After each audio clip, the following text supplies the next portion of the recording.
श्री विष्णुदत्त शर्मा जी हमारे प्रदेश अध्यक्ष, हमारे मुख्यमंत्री माननीय शिवराज सिंह चौहान जी, हमारे राष्ट्रीय महामंत्री माननीय कैलाश विजयवर्गीय जी और हमारे राष्ट्रीय उपाध्यक्ष माननीय प्रभात जी को आए और दीप प्रज्वलन करें।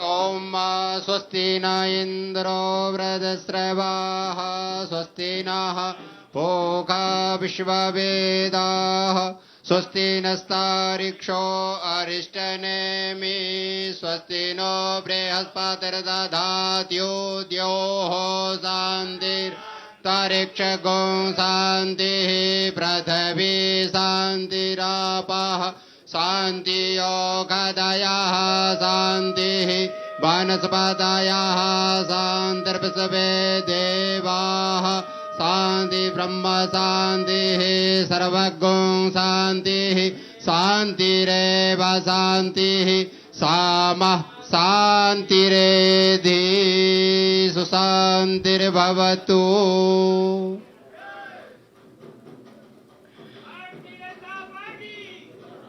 भारतीय जनता पार्टी, जोरदार जयकारा पूरे मध्य प्रदेश में गुंजाए, नागपुर तक हमारी आवाज आ जाए। बोले भारतीय जनता पार्टी जिंदाबाद जिंदाबाद। वंदे मातरम वंदे मातरम वंदे मातरम। नागपुर में आज के इस हमारी वर्चुअल रैली के मुख्य अतिथि, मुख्य वक्ता माननीय नितिन गडकरी जी उपस्थित हैं। उनके स्वागत के लिए मैं अनुरोध करूंगा कि पटका देके हमारे केंद्रीय मंत्री माननीय प्रहलाद पटेल जी उनका स्वागत करें। माननीय प्रहलाद पटेल जी।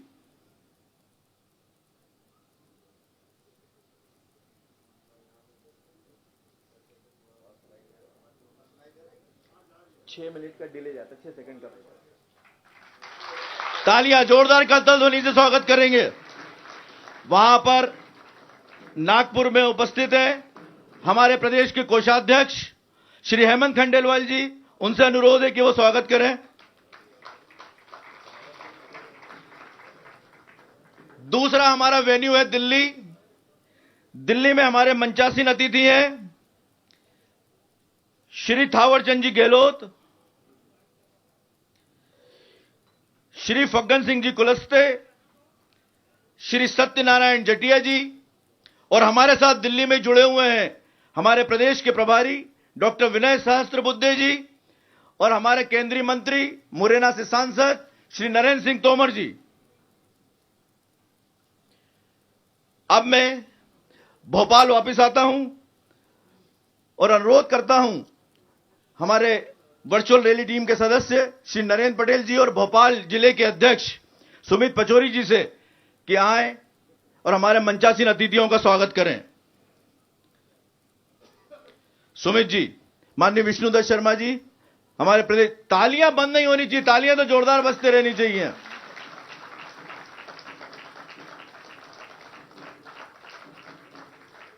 माननीय शिवराज सिंह जी चौहान, माननीय कैलाश विजयवर्गीय जी, माननीय प्रभात झा जी।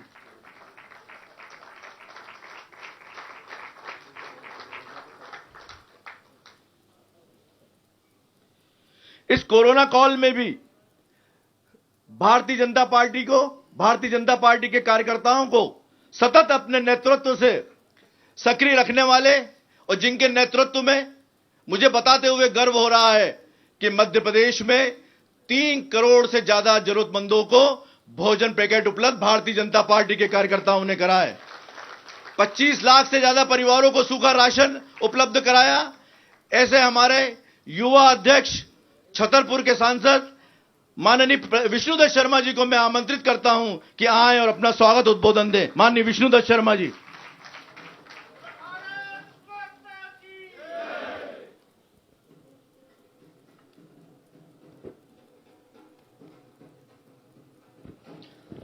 बोलिए भारत माता की, भारत माता की। आज हम सब लोग हमारा मध्य प्रदेश आज एक नया इतिहास रचने वाला है।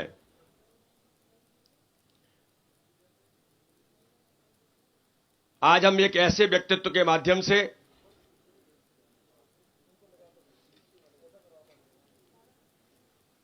इस वर्चुअल रैली में, जो मध्य प्रदेश के इस जन संवाद की इस वर्चुअल रैली में हमारे बीच एक ऐसे व्यक्तित्व जो इस देश के अंदर इंफ्रास्ट्रक्चर के बादशाह माने जाते हैं, ऐसे नितिन गडकरी जी आज हम सब लोगों को मध्य प्रदेश की ऐतिहासिक रैली को संबोधित करेंगे। मित्रों, मेरा सभी कार्यकर्ताओं से जो इस रैली में पूरे मध्य प्रदेश के कोने कोने में आज माननीय नरेंद्र मोदी जी के नेतृत्व वाली सरकार के 1 साल पूरे होने पर इस रैली को संबोधित करेंगे, आदरणीय नितिन गडकरी जी के लिए जोरदार तालियों के साथ हम स्वागत करेंगे।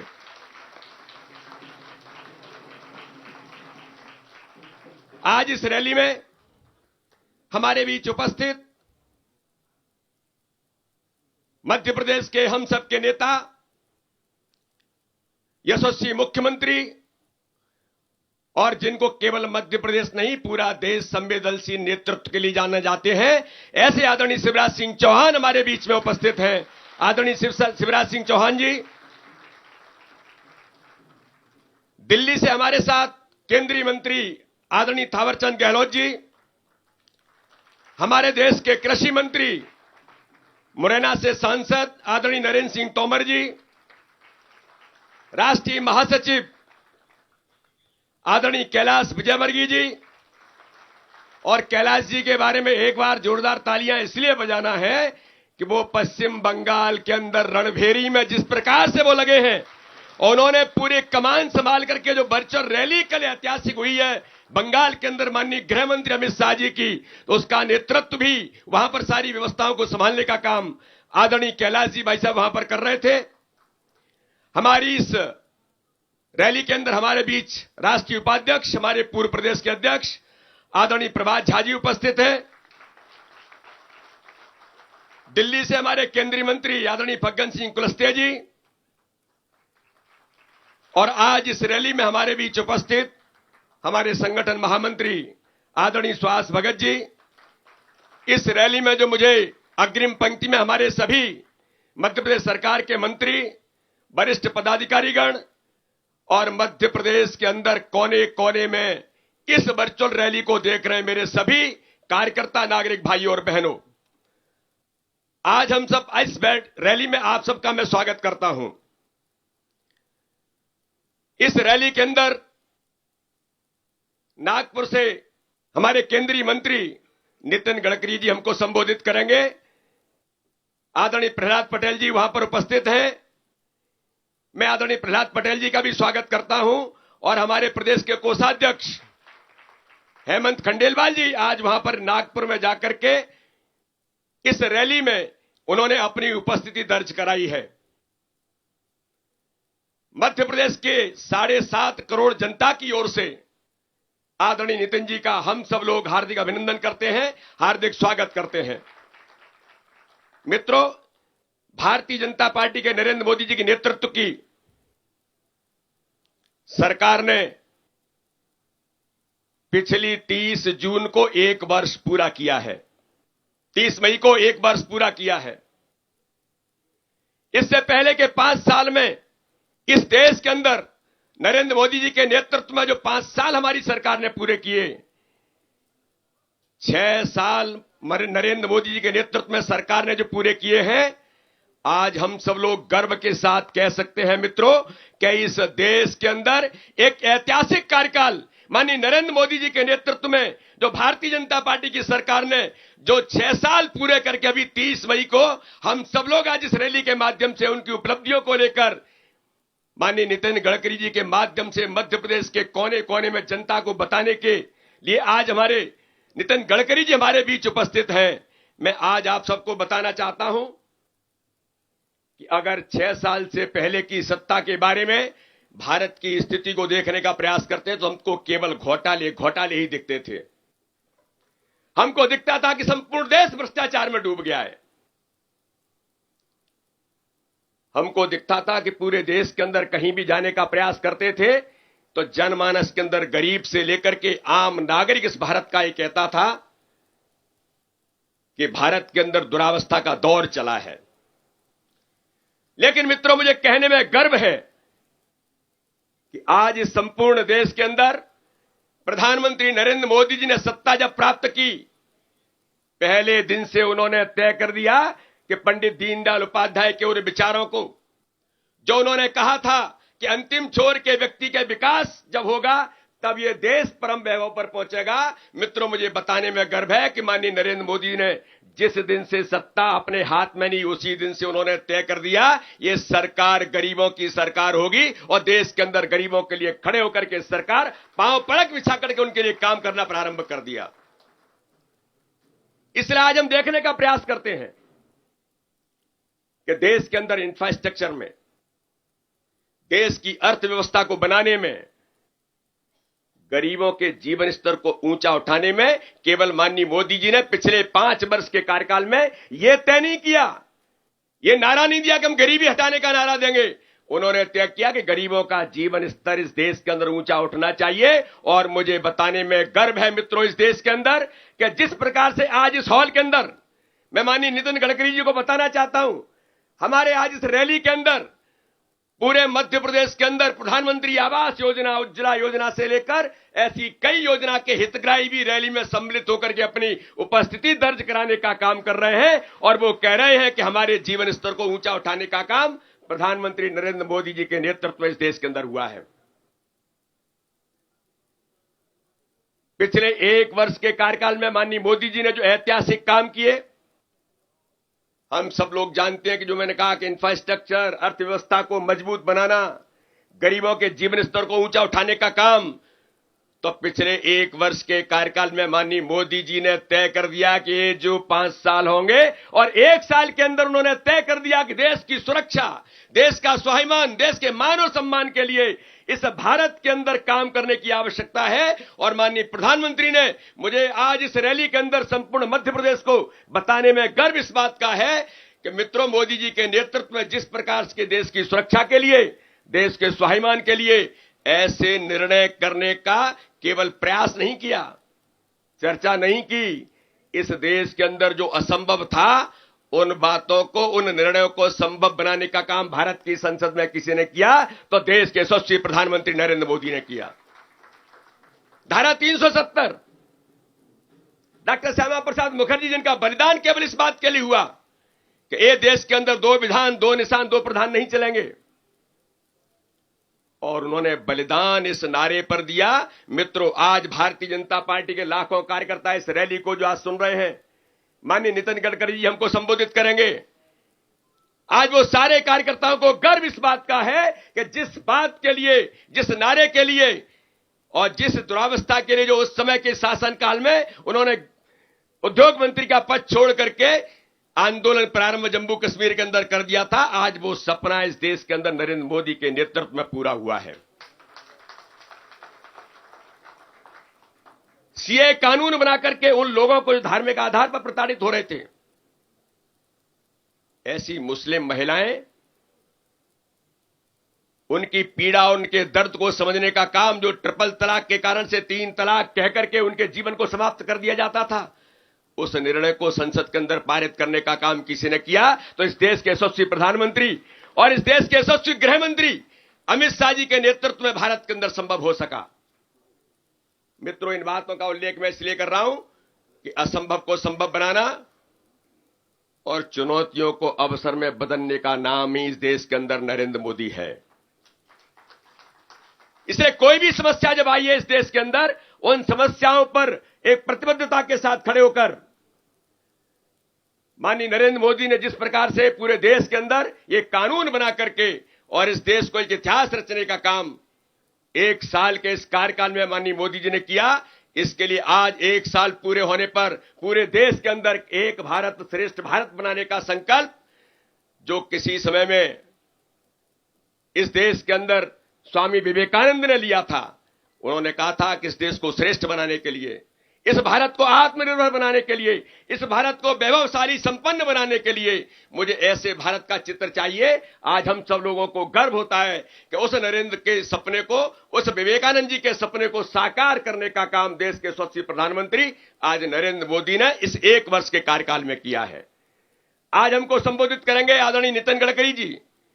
मैं बताना चाहता हूं कि इस देश के अंदर और इस मध्य प्रदेश के कोने कोने के अंदर जो चंबल हमारा पहचाना जाता है कि चंबल के अंदर आतंक की इबारत लोग लिखते थे, लेकिन नितिन गडकरी जी आज आपको मैं कहना चाहता हूं कि आपके एक विजनरी व्यक्तित्व के कारण से आपने जो तय किया कि चंबल एक्सप्रेस वे मध्य प्रदेश के अंदर आपने दिया, उसके कारण से चंबल के अंदर अब आतंक की इबारत नहीं, विकास की इबारत मध्य प्रदेश के अंदर लिखी जाएगी। इसलिए आज इस रैली में मैं पूरे मध्य प्रदेश के सभी कार्यकर्ताओं को, माननीय नितिन गडकरी जी को और हमारे सभी नेताओं का मैं हार्दिक अभिनंदन करता हूं। जय हिंद, जय भारत।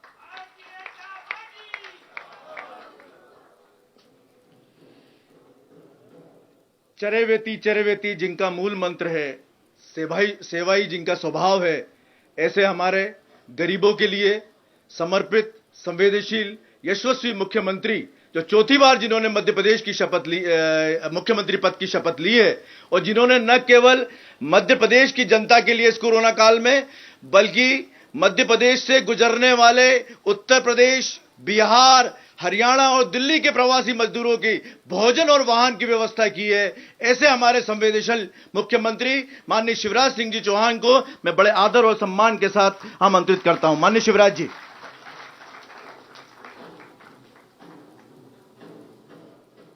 आज के कार्यक्रम के मुख्य अतिथि,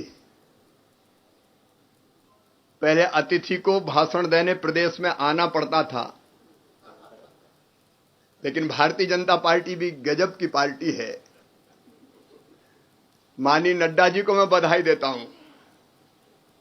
अब आने की जरूरत नहीं है, वर्चुअल रैली वहीं से बैठे वहीं से संबोधित की जा सकती है और उसको संबोधित करने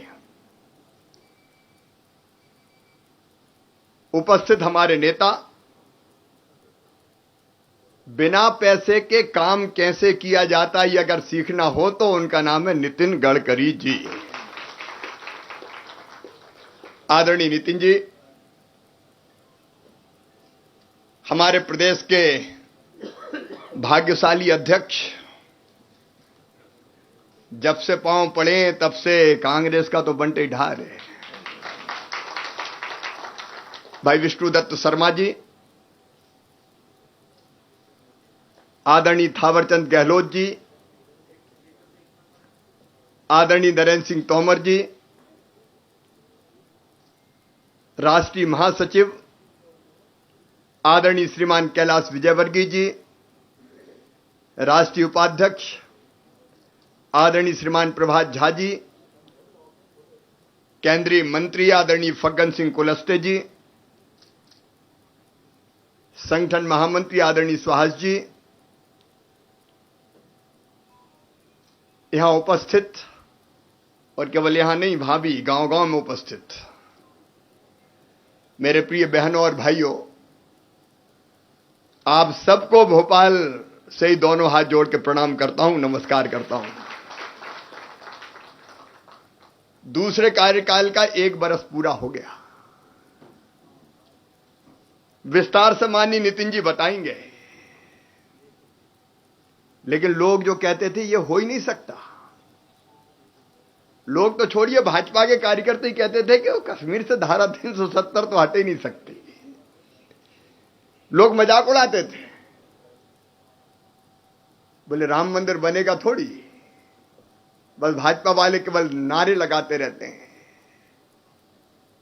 किसी ने सोचा नहीं था, जो लगभग असंभव लगता था, उस असंभव को संभव करके दिखाया है हमारे। ये आपने सही कहा, असंभव को संभव करने का नाम है श्रीमान नरेंद्र मोदी जी, और भारत को भगवान का वरदान है श्रीमान नरेंद्र मोदी जी। काम गिनाएंगे तो घंटों लग जाएंगे। हमको सम्मानी नितिन जी को सुनना है, लेकिन संकट में घबराते नहीं है नरेंद्र मोदी। चुनौती को अवसर में कैसे बदलते हैं, कोरोना के संकट से कैसे निपटा जाए। सारी दुनिया में जब हाहाकार मचा था, ये नरेंद्र मोदी थे जिन्होंने कोरोना से निपटने की नई राह पूरी दुनिया को दिखाई। सारा देश एकजुट होकर उनके पीछे खड़ा हो गया। कोरोना वॉरियर्स का सम्मान हो। थाली शंख झालर बजाने का मामला पूरा देश बजा रहा था। जनता कर्फ्यू, देश अपने आप बंद हो गया। 9 मिनट तक प्रकाश करो,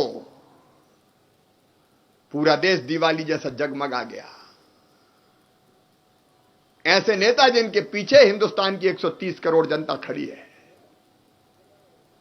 और अब उन्होंने मंत्र दिया है, आत्मनिर्भर भारत का मंत्र। कभी किसी ने सोचा था क्या? 1,70,000 करोड़ का गरीब कल्याण पैकेज, कोरोना के संकट से निपटने के लिए राज्यों को भरपूर सहायता। गरीब बहनों खाते में पैसा डाले। मेरी गरीब बहनों को उज्ज्वला रसोई गैस के सिलेंडर प्राप्त हुए, निःशुल्क राशन, प्रधानमंत्री आवास योजना का पैसा। कितने काम गिनाए। मजदूरों की निःशुल्क वापसी। अगर गिनाऊंगा तो नितिन जी का पूरा समय मैं ही खा जाऊंगा, इसलिए लंबी बात नहीं करूंगा। लेकिन हमने तय किया आत्मनिर्भर भारत के लिए आत्मनिर्भर मध्य प्रदेश। एक सरकार ऐसी थी मध्य प्रदेश में जिसने पूरी तरह से मध्य प्रदेश को तबाह और बर्बाद कर दिया था। कहते हुए तकलीफ होती, मन पीड़ा से, दर्द से भर जाता है। मध्य प्रदेश के सेक्रेटरीएट को, वल्लभ भवन को दलालों का अड्डा कमलनाथ और दिग्विजय सिंह ने बना दिया था। विकास के सारे काम ठप। और तो और मंत्री और विधायक नहीं मिल पाते थे। ठेकेदार अगर है तो ले आओ। बदनाम कर दिए पूरे मध्य प्रदेश को।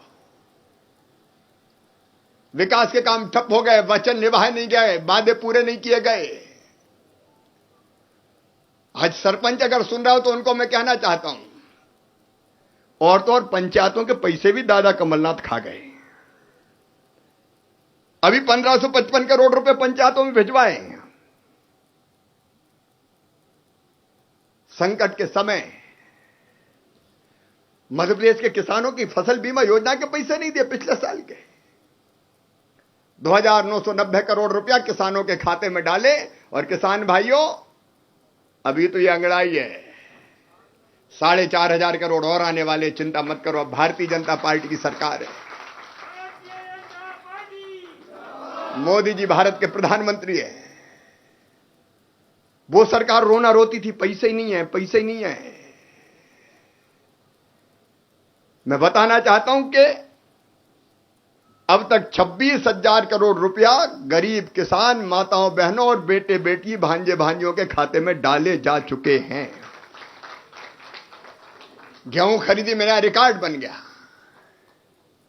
कमलनाथ दादा खरीदते गेहूं क्या?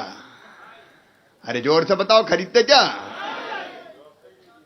अब तक पंजाब का नाम होता था, नंबर 1 पंजाब रहता है खरीदी में।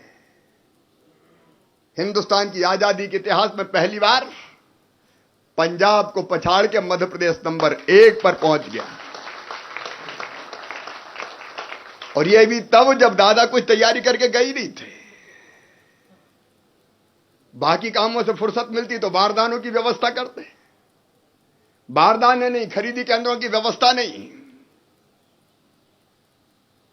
दिनों रात सारी व्यवस्थाएं करके, और कैलाश जी बंगाल में भी बाद में गड़बड़ हो गई। जूट के बारदाने नहीं मिले, बाद में साइक्लोन आ गया। लेकिन गेहूं खरीदी का नया रिकॉर्ड बना। प्रधानमंत्री जी ने स्ट्रीट वेंडर्स के लिए, ठेले वाले, फल वाले, सब्जी वाले, पान के ठेले, चाय की गुमटी, खोमचे वाले, उनके लिए कहा 10,000 रुपए तक का लोन गारंटी सरकार लेगी, 7% ब्याज केंद्र सरकार भरेगी। धन्य नरेंद्र मोदी जी, आपको धन्यवाद।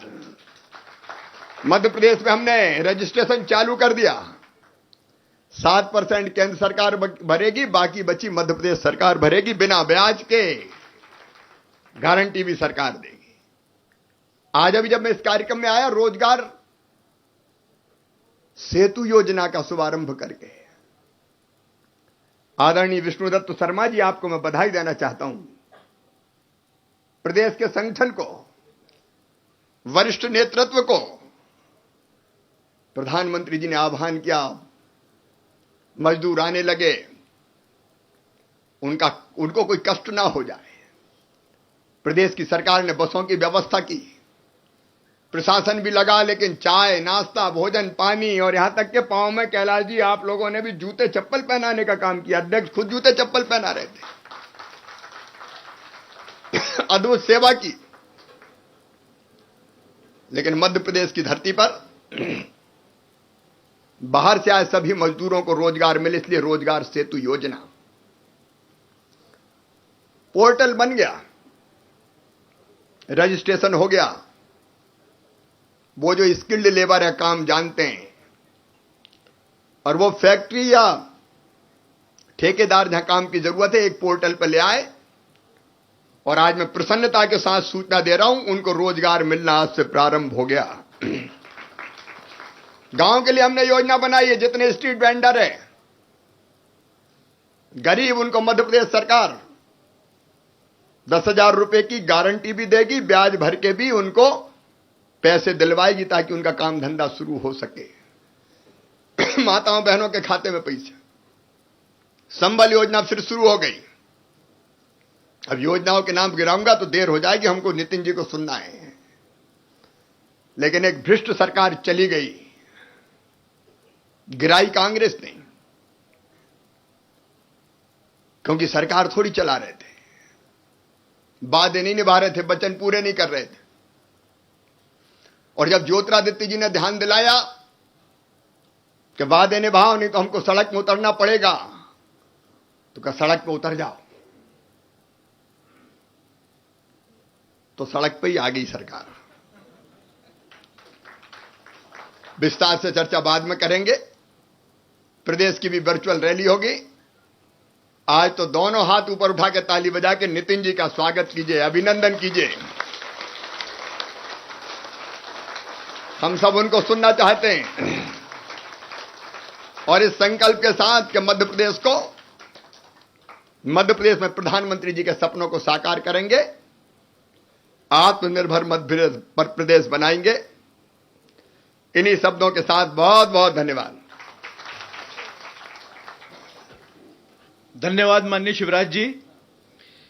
प्रयोगधर्मी, विकासवादी और विजनरी नेता, हिंदुस्तान की सड़कें और जल जिनकी विकास की कहानी कह रहा है, ऐसे हमारे पूर्व राष्ट्रीय अध्यक्ष, केंद्रीय सड़क मार्ग परिवहन, जल संसाधन, गंगा संरक्षण के मंत्री और हमारे पूर्व राष्ट्रीय अध्यक्ष माननीय नितिन गडकरी जी को मैं आमंत्रित करना चाहूंगा, इस आशा और विश्वास के साथ कि आज तो हम इनको नागपुर से वर्चुअल रैली से सुन रहे हैं, लेकिन जल्दी ही हम कार्यकर्ताओं को ये आकर मध्य प्रदेश में इनको हमें सुनने का सौभाग्य मिलेगा।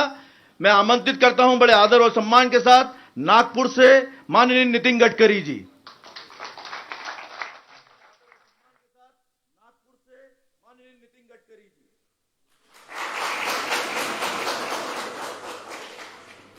नमस्कार।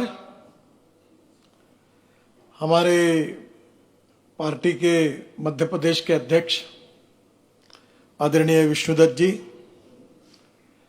मध्य प्रदेश की तस्वीर भविष्य जिन्होंने बदला भी है और मध्य प्रदेश को हिंदुस्तान का एक प्रगतिशील, समृद्ध और संपन्न राज्य बनाने का संकल्प किया है, ऐसे हमारे जननेता आदरणीय मुख्यमंत्री शिवराज जी, मंत्रिमंडल में मेरे सहकारी आदरणीय थावरचंद जी, नरेंद्र सिंह जी, प्रहलाद जी, फग्गन सिंह जी, हमारे पार्टी के उपाध्यक्ष प्रभात जी, हमारे दूसरे उपाध्यक्ष मध्य प्रदेश के प्रभारी विनय जी, विशेष रूप से बंगाल में बहुत प्रतिकूल परिस्थिति में संघर्ष करके जिन्होंने भारतीय जनता पार्टी की बहुत अच्छी प्रगति और विकास किया है, ऐसे हमारे पार्टी के अखिल भारतीय महामंत्री आदरणीय कैलाश जी, पूर्व अध्यक्ष जटिया जी,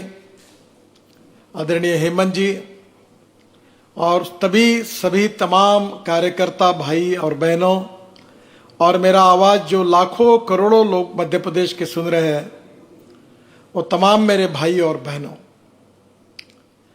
देखिए आज हम लोग भोपाल में बड़े रैली करके आपसे मिलने का सौभाग्य आज हमें नहीं मिला, पर टेक्नोलॉजी इतनी बदली है कि आज मैं नागपुर में हूं, प्रहलाद जी और हेमंत जी मेरे साथ बैठे हैं, दिल्ली में भी हमारे नरेंद्र जी, थावरचंद जी, विनय जी वहां बैठे हुए हैं, और बाकी सब नेता। आज एक समय हम पूरी तरह से टेक्नोलॉजी के कारण हमारे बीच में संवाद प्रस्थापित हुआ है। टेक्नोलॉजी ये भविष्य है। ज्ञान, विज्ञान, तंत्र विज्ञान, innovation, entrepreneurship, science, technology, research and successful experiences, इसी को हम नॉलेज कहते हैं, और conversion of knowledge into wealth, यही हमारे देश का भविष्य है।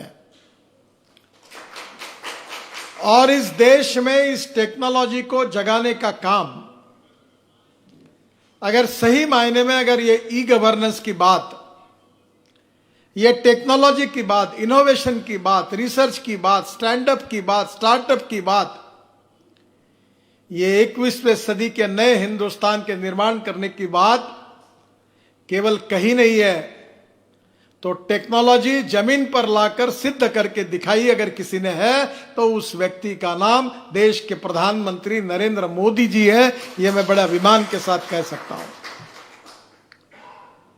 बहनों और भाइयों, आज टेक्नोलॉजी के कारण आपके और हमारे बीच में इतनी दूरी से संवाद हो रहा है। अगर 5-7 साल पहले कोई ये कल्पना करता तो लोग हंसते, ये कैसे संभव होगा। आज भारतीय जनता पार्टी के हम सब कार्यकर्ता हैं। भारतीय जनता पार्टी की स्थापना होने के पूर्व हम जनसंघ के कार्यकर्ता के रूप में काम करते थे। डॉक्टर श्यामा प्रसाद मुखर्जी, पंडित दीनदयाल उपाध्याय, अटल बिहारी वाजपेयी, अडवाणी जी, इन सब लोगों ने हमको, हमारे विचारों को, हमारे राष्ट्र के निर्माण का एक जीवन दृष्टिकोण दिया है। हजारों कार्यकर्ताओं ने अपने जीवन को समर्पित किया है। आज तो पूरे देश में हमें सत्ता मिली है, पर जब सत्ता कोसों मील दूर थी, सत्ता पर जाने का हमें कोई अवसर भी नहीं दिखता था, तब कठिन परिस्थिति में जनसंघ के रूप में, भारतीय जनता पार्टी के रूप में अपने कार्यकर्ताओं ने पीढ़ियों से पीढ़ियां देश के लिए, पार्टी के लिए समर्पित की है। अनेक परिवार बर्बाद हुए, जेल में, मिसा में अनेक सालों तक हमारे कार्यकर्ता बंद रहे हैं, पर उस संघर्षशील स्थिति में भी उन्होंने अपने विचारधारा को कभी नहीं छोड़ा। वो विचारधारा हमारी प्रेरणा थी, और वो प्रेरणा यही थी कि हमारे मातृभूमि को, हमारे देश को हम सुखी, समृद्ध, संपन्न, शक्तिशाली बनाएंगे। हमारे इस देश को दुनिया की महाशक्ति बनाएंगे।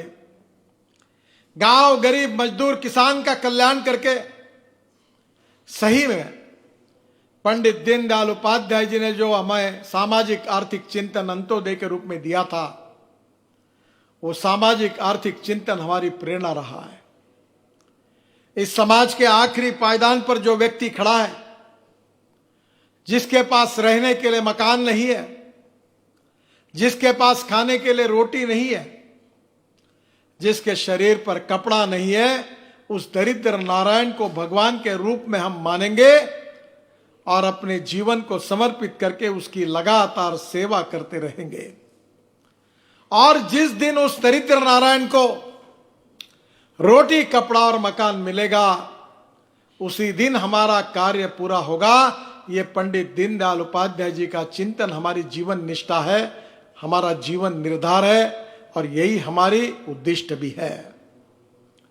और आज इस विचारधारा के साथ आपको याद करना होगा कि 1947 के बाद और 1947 के पहले देश की क्या स्थिति थी।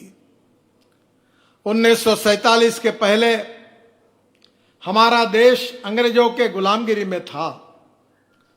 हमारे देशभक्त, स्वातंत्र वीर, स्वातंत्र सैनिक और देश के लिए नौछार करने वाले राष्ट्र नेताओं ने अपने जीवन को नौछार करके हमको स्वाधीनता दिलाई।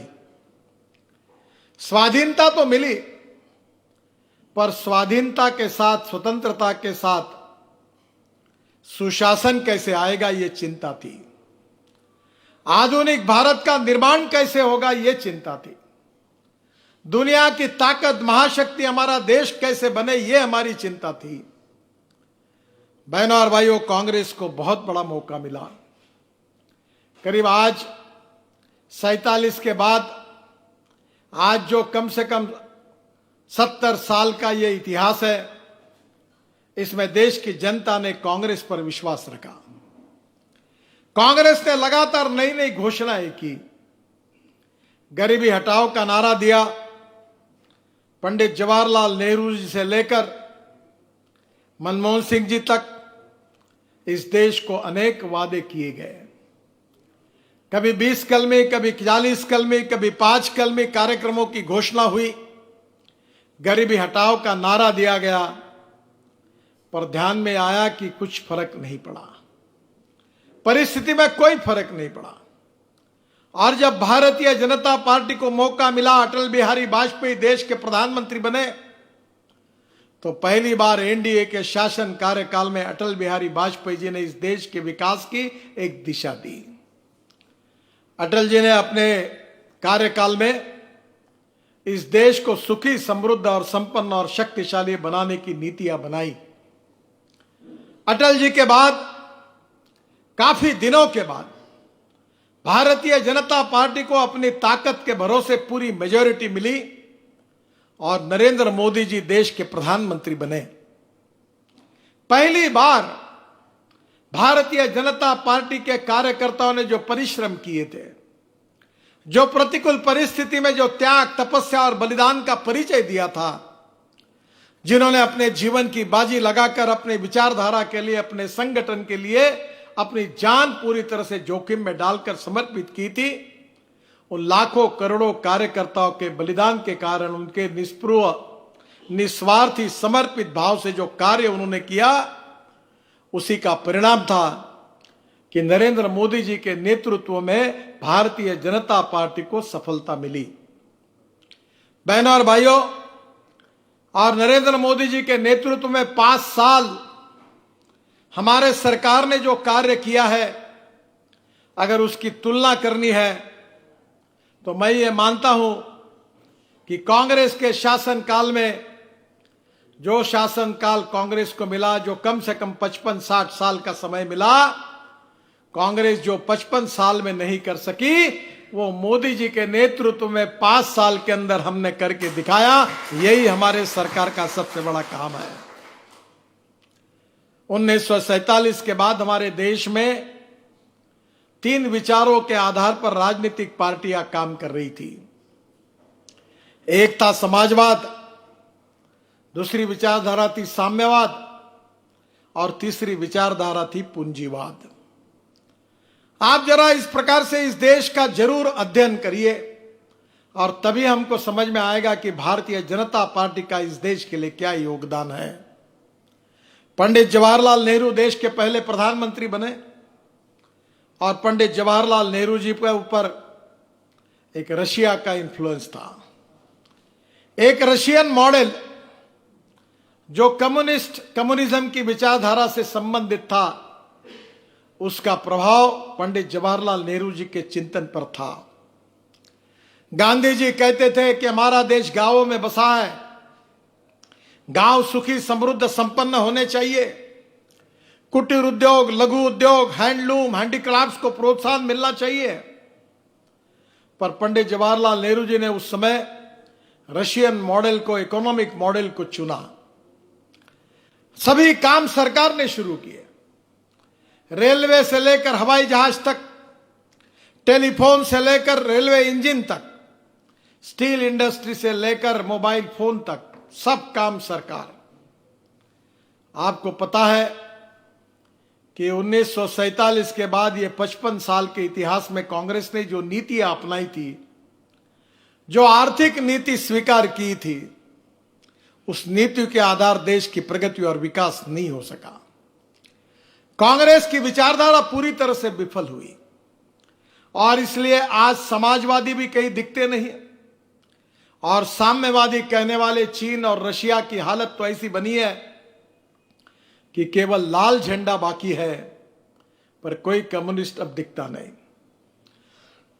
आपको पता होगा कि चीन में जो मंगोलियन वंश के लोग थे, जो काफी धनवान थे, उन्होंने चीन में जब से लिबरल इकोनॉमिक थिंकिंग आई तो बड़े प्रमाण पर उन्होंने चाइना में इन्वेस्टमेंट लाई, शंघाई में इन्वेस्टमेंट लाई और आज चाइना ने एक कैपिटलिज्म, पूंजीवाद को स्वीकार किया। अमेरिकन साम्राज्यवादी विचार के आधार पर उनके देश के प्रगति और विकास की नींव उन्होंने रखी।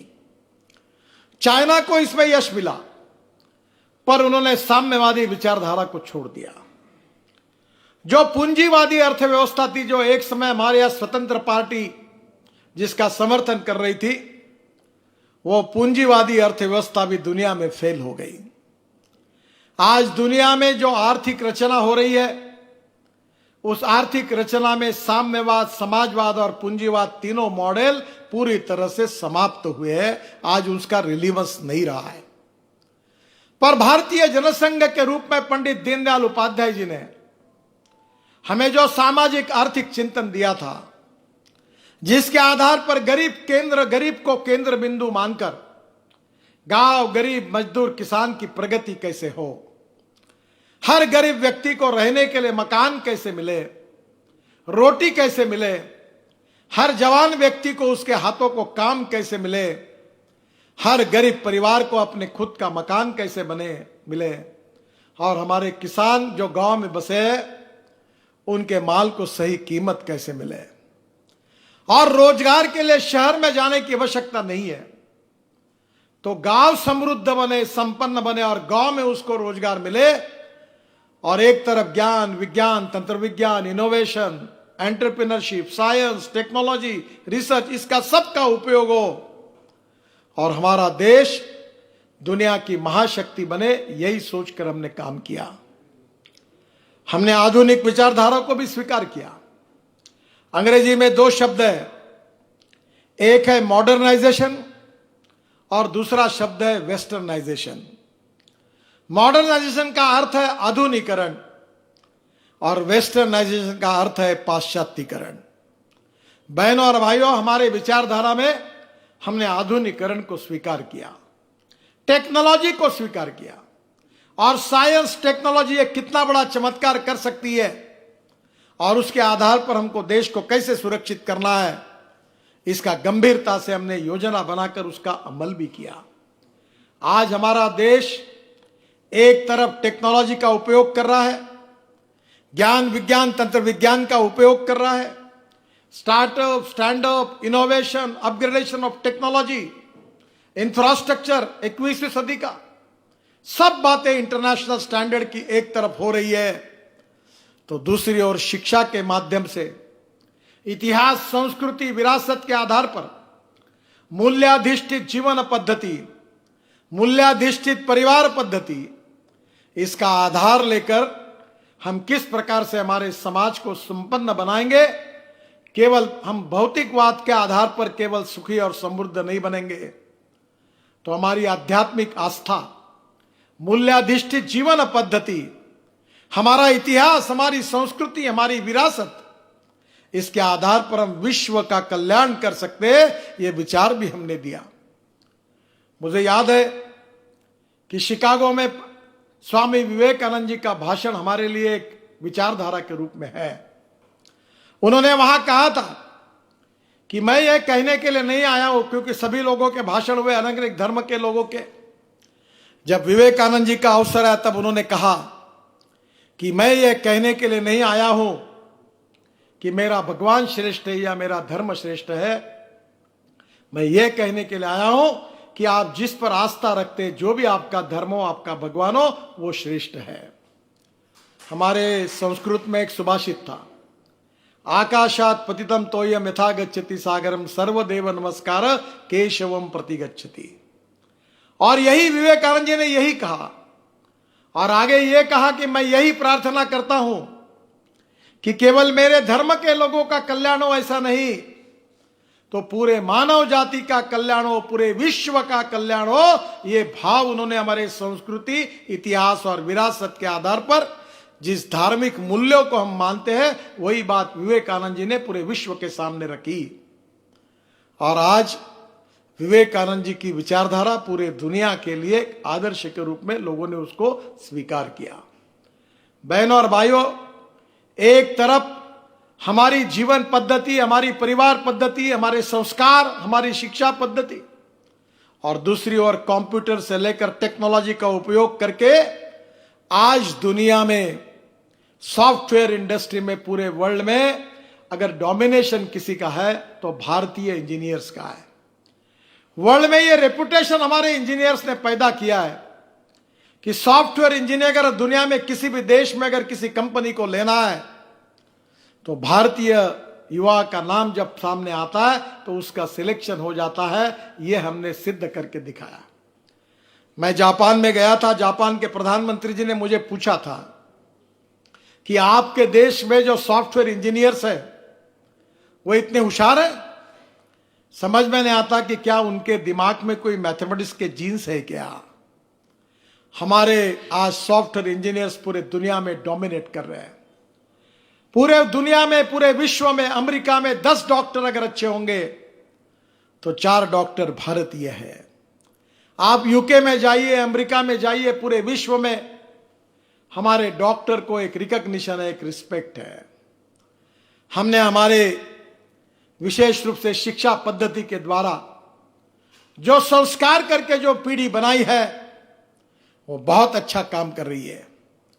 पूरे विश्व में आज किसी भी देश में जाइए, हमारा जो भारतीय समाज है, कोई भोपाल से, कोई ग्वालियर से, कोई नागपुर से, कोई मुंबई से, कोई कलकत्ता से, कोई चेन्नई से, सब लोगों ने वहां जाकर अपना एक आदर्श स्थान प्रस्थापित किया है।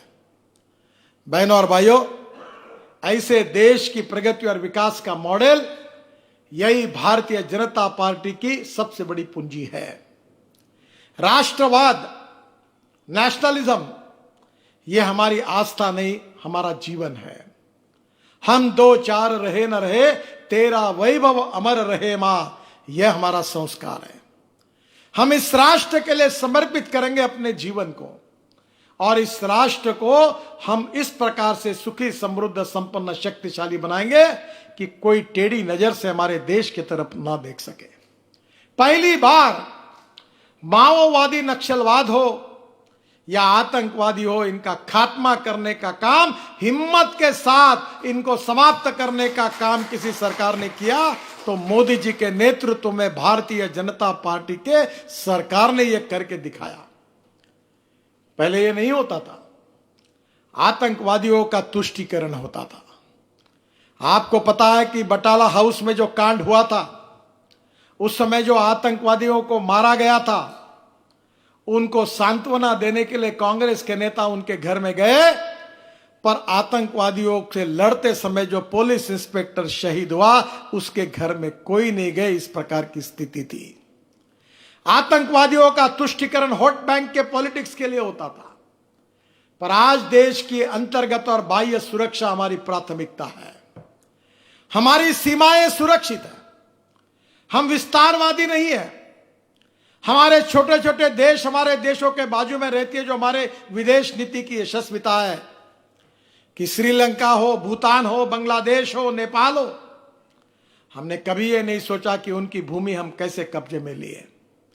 हमारी विस्तारवादी भूमिका नहीं है। तो हम सब साथ मिलकर काम करेंगे। हम आगे जाएंगे, यही भूमिका हमने रखी। अटल बिहारी वाजपेयी जी ने प्रधानमंत्री के रूप में जो विदेश नीति हमको दी, उसी के आधार पर हमारे सभी राष्ट्रों के साथ अच्छे संबंध है। हम ना किसी के ऊपर अन्याय करेंगे, ना अत्याचार करेंगे, ना किसी की भूमि को हम अतिक्रमित करने की कोशिश करेंगे। और इसलिए बहनों और भाइयों, आज पूरे विश्व में भारत के सामर्थ्य की, भारत के नेतृत्व की प्रशंसा होती है। प्रधानमंत्री Narendra Modi ji most recognised and respectful leader of the world, ये आज भाव पैदा हुआ है।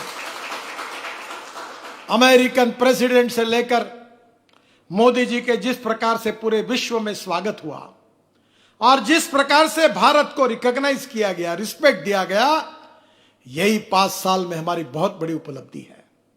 बहनों और भाइयों, आज हमारी ताकत, हमारा लोहा पूरी दुनिया स्वीकार करती है।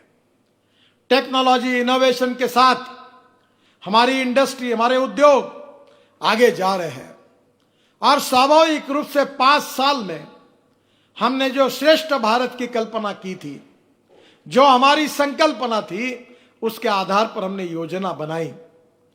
पर योजना केवल किताबों में रखी नहीं, एप्रोप्रिएट विजन, भविष्य की योजना हमने तैयार करके उसके ऊपर अमल करके दिखाया कि 21वीं सदी में आत्मनिर्भर भारत का निर्माण हमको करना है। तो यह आत्मनिर्भर भारत कैसा होगा, उस भारत का इंफ्रास्ट्रक्चर कैसा होगा, उस भारत के पोर्ट कैसे होंगे, उस भारत की रेलवे कैसे होगी, उस भारत के जलमार्ग कैसे होंगे, उस भारत में हमारे हैंडलूम, हैंडीक्राफ्ट, हमारे किसान कैसे होंगे, उस भारत में हमारे गांव कैसे होंगे, उस भारत में हमारी ट्रांसपोर्ट सिस्टम कैसे होगी, उस भारत में पावर कैसे होगी, एक एक चीज की योजना हमने तैयार की। वाटर, पावर, ट्रांसपोर्ट, कम्युनिकेशन, सब बातों में योजना बनाई। मैं वाटर रिसोर्सेस मंत्री था तो नदी जोड़ प्रकल्पों के लिए 16 प्रकल्पों के डीपीआर पूरे किए। आदरणीय अटल बिहारी वाजपेयी जी कहते थे कि हम नदी जोड़ प्रकल्प करेंगे, उन्होंने नींव रखी और हमने उसमें डीपीआर बनाकर हमारा केन बेतवा जैसी योजना है, उसको पानी हमारे बुंदेलखंड क्षेत्र में कैसे जाएगा, इसकी योजना बनाई।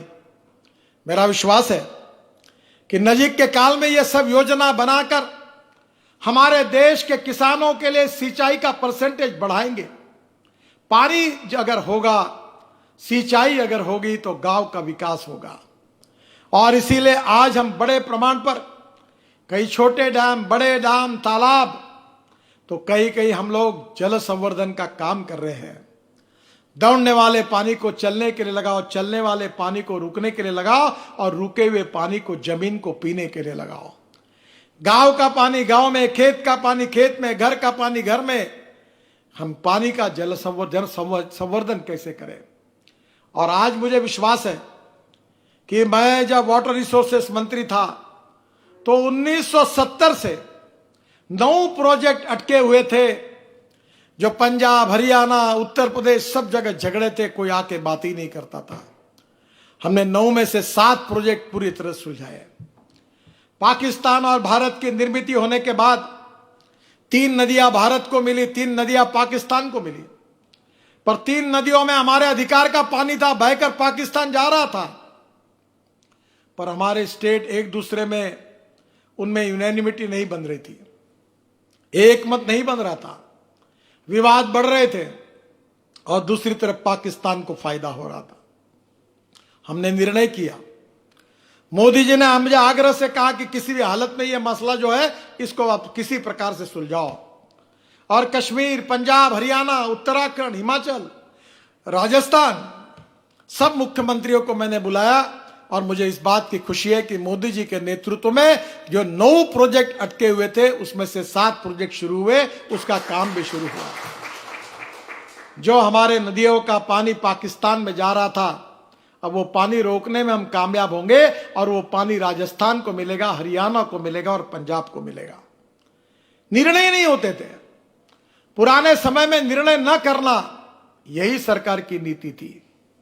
और इसलिए बहनों और भाइयों, राष्ट्रवाद के आधार पर सभी दृष्टि से हमारा राष्ट्र संपन्न कैसे होगा, ये अगर हमको करना है तो गुड गवर्नेंस एंड डेवलपमेंट इसकी जरूरत थी।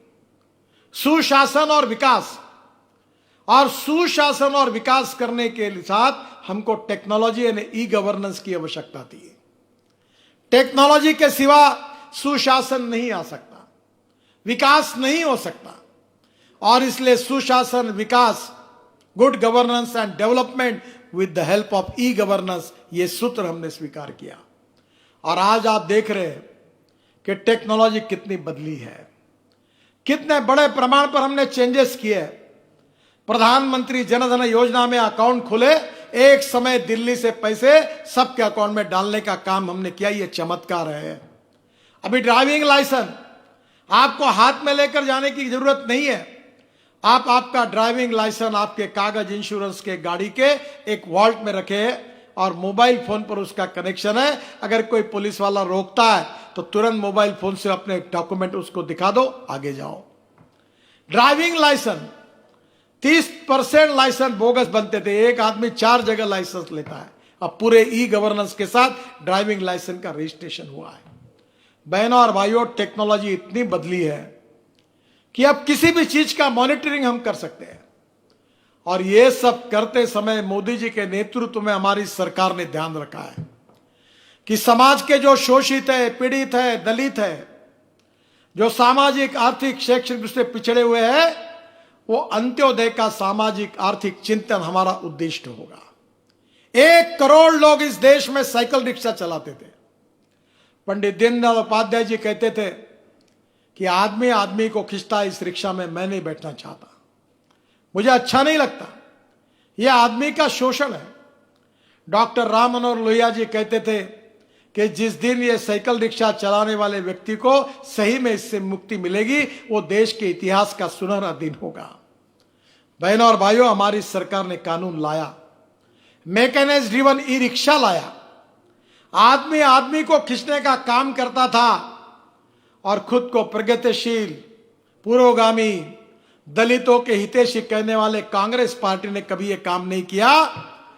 जब भारतीय जनता पार्टी का शासन आया तो 1 करोड़ लोग साइकिल रिक्शा चलाते थे, आदमी आदमी को ढोने का काम करता था, जिसमें 70% आबादी अल्पसंख्यक समाज की और दलित समाज की थी।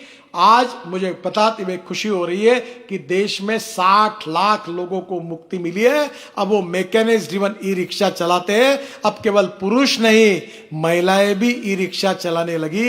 ये हमने चमत्कार करके दिखाया। कितने बड़े सामाजिक शोषण से उनको मुक्ति दिलाई। और यही अपेक्षा है। प्रधानमंत्री आवास योजना में हमने मकान बनाए, कितने बड़े प्रमाण में मकान बनाए गए। मुझे तो याद है कि शिवराज जी ने, चाहे हेयर कटिंग सैलून करने में काम करने वाला हो, चाहे लकड़ी का काम करने वाला हो, चाहे लोहे का काम करने वाला हो, छोटी छोटी योजनाएं करके समाज के दलित, पीड़ित, शोषित, जो बिल्कुल छोटे छोटे लोग थे, उनके लिए योजनाएं बनाई। मैं बार बार इसकी प्रशंसा करता था कि समाज के ये जो शोषित पीड़ित लोग हैं, इनकी आवाज दिल्ली तक नहीं आती, पर उन लोगों को सम्मान से जीने का मार्ग मध्य प्रदेश के मुख्यमंत्री के नाते शिवराज जी ने दिखाया और वो एक आदर्श उदाहरण प्रस्तुत किया। आज मुझे विश्वास है कि देश बहुत आगे निकल रहा है। आज हमारे देश में infrastructure, bullet train, metro develop हो रही है। एक्सप्रेस हाईवे इस देश में नहीं था। मुझे याद है, मैं महाराष्ट्र में मंत्री था तो पहला एक्सप्रेस हाईवे मुंबई पुणे बनाने का सौभाग्य मुझे मिला। बहनों और भाइयों, अब हम 22 ग्रीन एक्सप्रेस हाईवे बना रहे। 22 दिल्ली से मुंबई 1 लाख करोड़ का एक्सप्रेस हाईवे बन रहा है और इस हाईवे का फायदा मध्य प्रदेश को भी मिल रहा है। यह हाईवे सोना से शुरू होगा, हरियाणा में गुड़गांव के बाजू से, सवाई माधोपुर, अलवर, और वहां से निकलकर झाबुआ, रतलाम, मध्य प्रदेश से आगे वडोदरा से मुंबई तक जाएगा। 220 किलोमीटर डिस्टेंस कम करेगा। और यह हाईवे की रचना ऐसी की है कि जो वनवासी क्षेत्र और पिछड़ा हुआ क्षेत्र है, राजस्थान का, हरियाणा का, मध्य प्रदेश का, गुजरात का और महाराष्ट्र का, उससे हाईवे जा रहा है। यह हाईवे रही है, ये आदिवासी, वनवासी और पिछड़े हुए क्षेत्र के विकास का महामार्ग है। और इसमें से 62 में से 32 पैकेजेस पूरे हुए, अवार्ड हो गए। और आज से 3 साल के अंदर मुंबई से दिल्ली वाया मध्य प्रदेश, झाबुआ, रतलाम केवल 12 घंटे में हम गाड़ी में बैठकर जा सकेंगे और 28 घंटे में ट्रक जा सकेगा। ऐसा 12 लेन सीमेंट कंक्रीट का एक्सिस कंट्रोल रोड हम बना रहे हैं। आप कल्पना नहीं कर सकते। मानस सरोवर जाने के लिए हमने रोड बना लिया है। अब उत्तराखंड के पिथौरागढ़ से हमारा रोड चाइना बॉर्डर और नेपाल के बॉर्डर से -8 डिग्री में हमारे जवानों ने बीआरओ के काम किया। अब मेरी जाने की हिम्मत नहीं होती वहां देखने के लिए, उस स्थिति में काम किया। अब पूरी तरफ काम हो गया है, अब रोड बनना शुरू है और मुझे लगता है 6 महीने के अंदर इस उत्तराखंड से हम लोग मानस सरोवर देखने के लिए जाएंगे। बद्रीनाथ, केदारनाथ, गंगोत्री, यमुनोत्री 4 धाम का हम काम जोरों से कर रहे हैं। कितना बड़ा हादसा हुआ था, कितने लोग मरे थे। अब बद्रीनाथ, केदारनाथ, गंगोत्री, यमुनोत्री की यात्रा 6 महीने नहीं, ऑल सीजन कभी भी हो सकेगी, कभी भी आप जा सकोगे। 6-7 महीने के अंदर यह काम हम पूरा कर रहे हैं। अब बद्रीनाथ, केदारनाथ, गंगोत्री, यमुनोत्री जाना और वहां भगवान का दर्शन करना आसान हो गया। किसने कल्पना की थी? एक के तरफ एक ऐसे अनेक निर्णय हमारी सरकार ने किए हैं। बहनों और भाइयों, हमारे किसानों के लिए एमएसपी आज दे रहे हैं। हम लोग गेहूं खरीदी कर रहे, चावल खरीदी कर रहे, और स्वाभाविक रूप से हमने तिलहन भी, खजूरी खरीदी की है। आपको पता नहीं होगा कि सरकार को कितना बोझा आया। नरेंद्र तोमर जी हमारे कृषि मंत्री है, परसों कैबिनेट नोट आई थी, फिर हमने भाव बढ़ा कर दिए।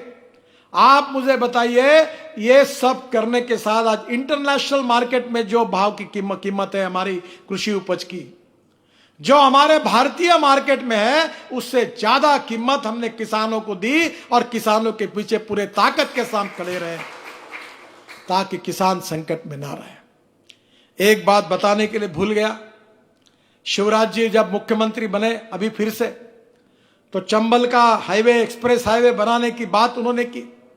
नरेंद्र तोमर जी मुझे बार बार आके मीटिंग कराई, उन्होंने आग्रह से कहा कि मेरे क्षेत्र में यह विकास का मार्ग बन सकता है। शिवराज जी, मैं आपको आश्वासन देता हूं कि आप लैंड एक्विजिशन का काम पूरा करो।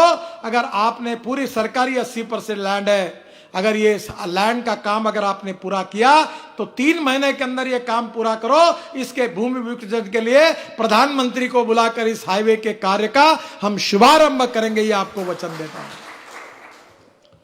पर यह केवल हाईवे ना बने, हाईवे के बाजू में सरकारी जगह है, वहां इंडस्ट्रियल क्लस्टर, फूड क्लस्टर, अलग अलग प्रकार के क्लस्टर बनाकर चंबल के क्षेत्र में एक समय डकैती के लिए चंबल का एरिया प्रसिद्ध था।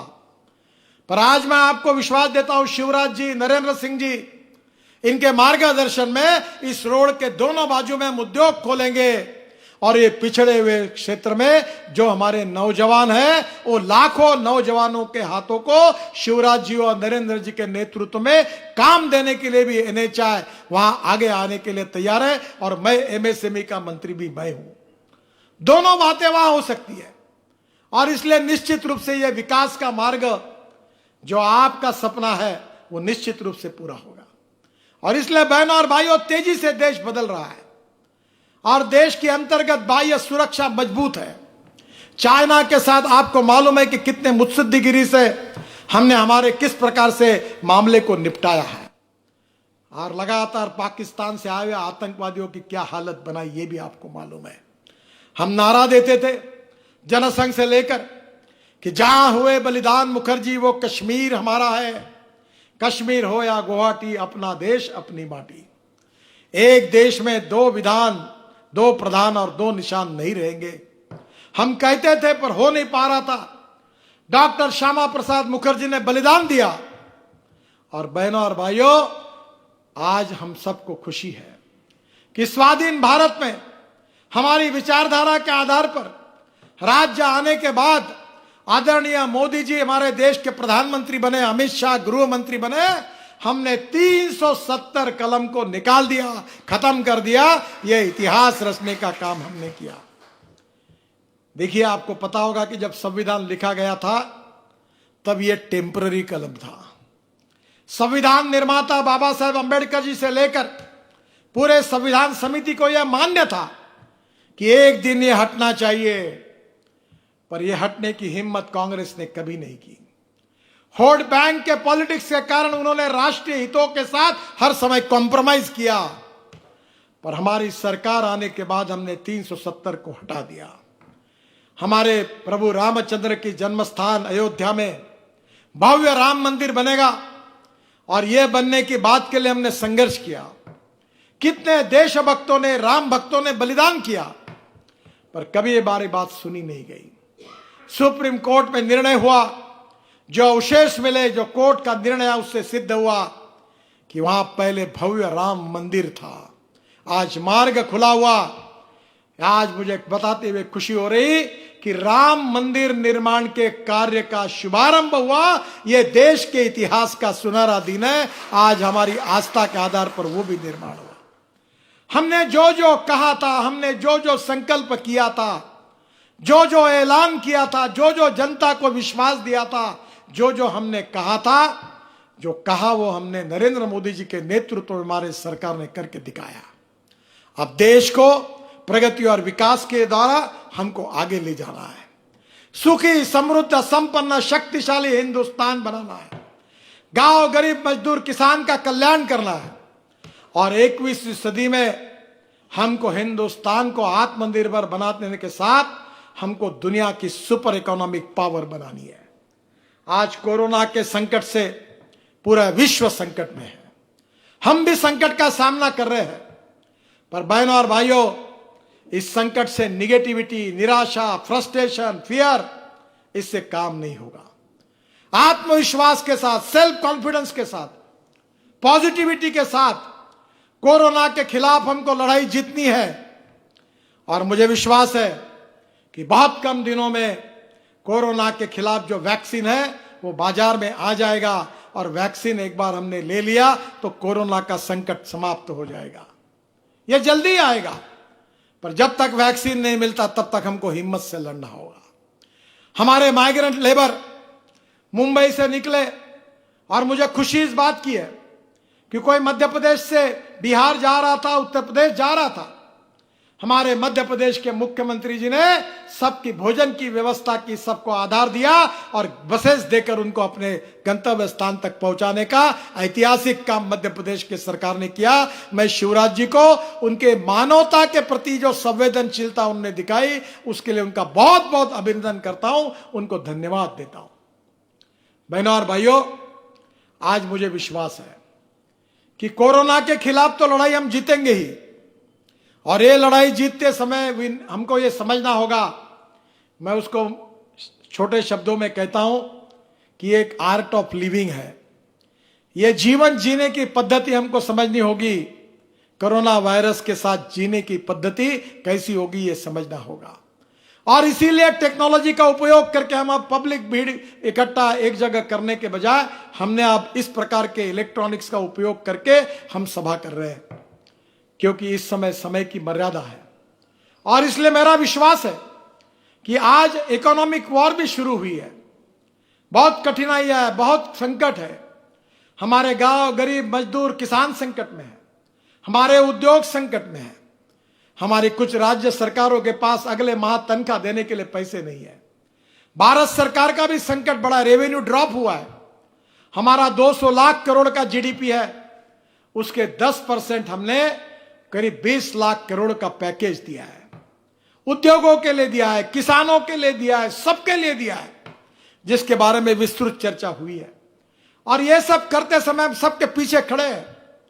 करीब 10 लाख करोड़ रेवेन्यू रिसिपिएंट इसमें कम आएगा और इसमें डेफिसिट आएगा, तो 200 लाख करोड़ में 30 लाख करोड़ अगर ऐसे गए तो कितनी कठिन स्थिति होगी आप समझिए। आज सब लोग अड़चन में है। पर अटल बिहारी वाजपेयी की वो कविता मुझे याद आती है। अटल जी ने कहा था कि कदम से कदम मिलाकर चलना होगा। और मुझे याद है कि मुझे वो भी कविता याद है कि कोशिश करने वालों की कभी हार नहीं होती। और वो भी कविता मुझे याद है कि हम होंगे कामयाब, हम यशस्वी होंगे, हम जीतेंगे। कितनी भी प्रतिकूल परिस्थिति होगी, कितनी भी गंभीर समस्या होगी, तो भी हम जीतेंगे। इस आत्मविश्वास के साथ प्रधानमंत्री मोदी जी के नेतृत्व में हम दोनों लड़ाई जीतेंगे। हिंदुस्तान को सुखी, समृद्ध, संपन्न, आत्मनिर्भर भारत बनाएंगे। इंपोर्ट को कम करेंगे, एक्सपोर्ट को बढ़ाएंगे। हैंडलूम, हैंडीक्राफ्ट, विलेज इंडस्ट्री, ग्रामोद्योग, कुटीर उद्योग, इसका विकास करेंगे। अब गांवों से लोगों को शहरों में आने की जरूरत नहीं पड़ेगी, अब गांव में उनको रोजगार मिलेगा। इसकी योजना हमने बनाई है और मेरा विश्वास है कि निश्चित रूप से रोजगार की निर्मित करके हम हिंदुस्तान को फिर से एक बार एक सामर्थ्यवान, शक्तिशाली, आर्थिक दृष्टि से स्वावलंबी और एक प्रकार से आत्मनिर्भर भारत बनाएंगे। हम राष्ट्रवाद का विचार हमारे गुट्टी गुट्टी में है, हमारे खून के एक एक बूंद में है। देशभक्ति हमारा स्वभाव है और राष्ट्रवाद हमारा आत्मा है और इस राष्ट्र का सर्वांगीण विकास करना यही हमारे जीवन का लक्ष्य है। और मेरा विश्वास है कि शिवराज जी के नेतृत्व में मध्य प्रदेश ही बदलेगा, मोदी जी के नेतृत्व में हिंदुस्तान भी बदलेगा, मध्य प्रदेश भी आत्मनिर्भर होगा और हिंदुस्तान भी आत्मनिर्भर होगा और दुनिया की, विश्व की एक नंबर 1 की ताकत हम बनेंगे। इसी सपने के लिए भारतीय जनता पार्टी के कार्यकर्ताओं को दिन रात समर्पित भाव से काम करना है। हमको इसी सपने को पूरा करने के लिए काम करना है।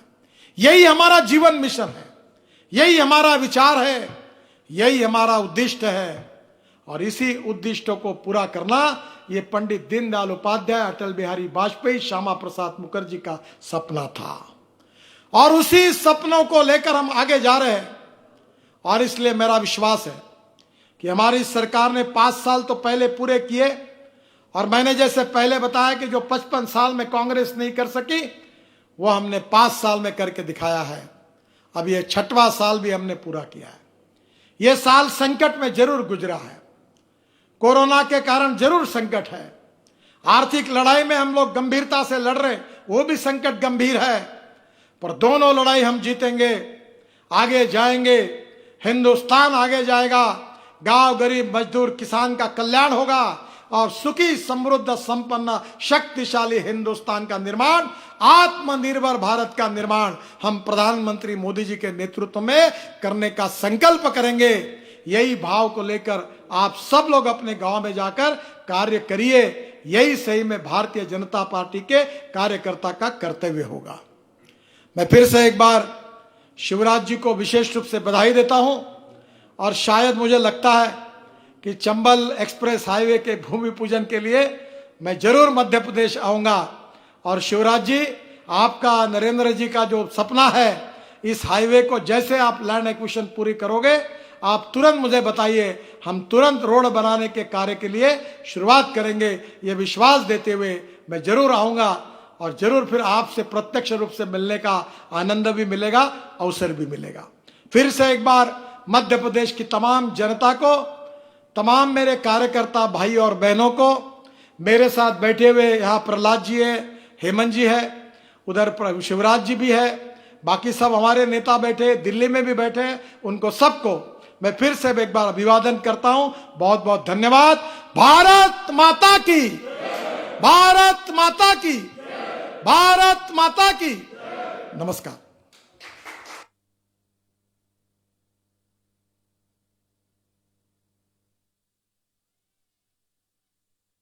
भारत माता की। धन्यवाद नितिन जी।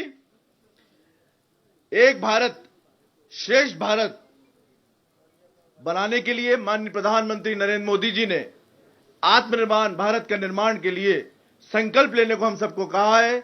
उस संकल्प के लिए, सबको संकल्प दिलवाने के लिए मैं प्रदेश के महामंत्री बंसीलाल गुर्जर जी को आमंत्रित करता हूं, यहां आए और सबको यहां संकल्प दिलवाएं। बंसीलाल जी।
भोपाल से संपर्क टूट गया है। लोकतंत्र के मूल्यों, मैं संकल्प पढ़ता हूँ, आप दोहराएंगे। समता मूलक समाज के निर्माण, मैं माननीय प्रधानमंत्री जी के आह्वान पर धर्म समभाव, आत्मनिर्भर भारत की लक्ष्य प्राप्ति हेतु संकल्प लेता हूं कि मैं भारत के संविधान द्वारा निर्देशित नागरिक कर्तव्यों का पालन करूंगा। मैं राष्ट्रीय एकता की भावना, लोकतंत्र के मूल्यों, समता मूलक समाज के निर्माण, सर्वधर्म समभाव व मूल्य आधारित राजनीति को समाज में प्रोत्साहित करूंगा। मैं देश के स्थानीय उत्पादों के निर्माण को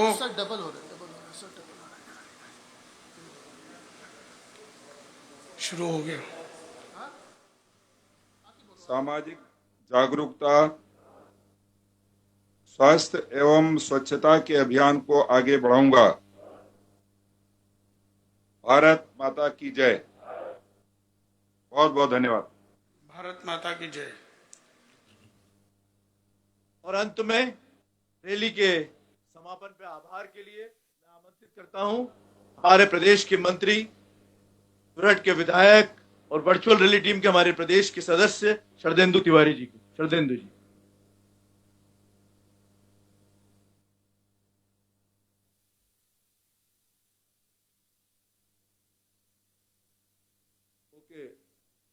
वर्ष पूर्ण होने पर देश की एकता और अखंडता को पूर्ण बनाए रखने के लिए ऐतिहासिक निर्णय एवं ऐतिहासिक कार्यों के विषय में देश के केंद्रीय मंत्री एवं पूर्व राष्ट्रीय अध्यक्ष माननीय नितिन गडकरी जी का हम लोगों को प्रेरक और प्रभावी उद्बोधन प्राप्त हुआ। उन्होंने बताया कि किस तरह केवल भारतीय जनता पार्टी की